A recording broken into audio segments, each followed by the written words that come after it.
Welcome viewer, I am Murugan S. This video tutorial describes how to change primary system language in Mac. Click Apple icon, click Preferences.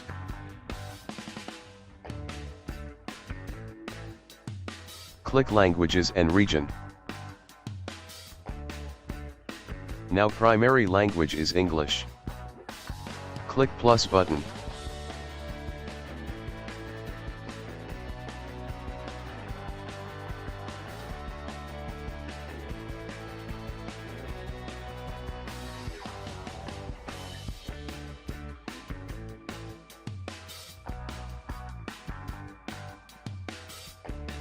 You can select any language to set primary language. Select English Ireland. Click Add. Click Use English Ireland. Your system primary language changed successfully. You can also change keyboard preferences.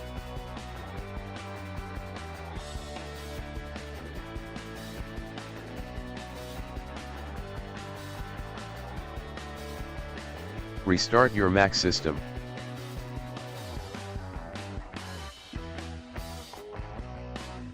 I hope this video tutorial helps to you. Please like, share and don't forget to subscribe my channel. Thank you very much. See you next video.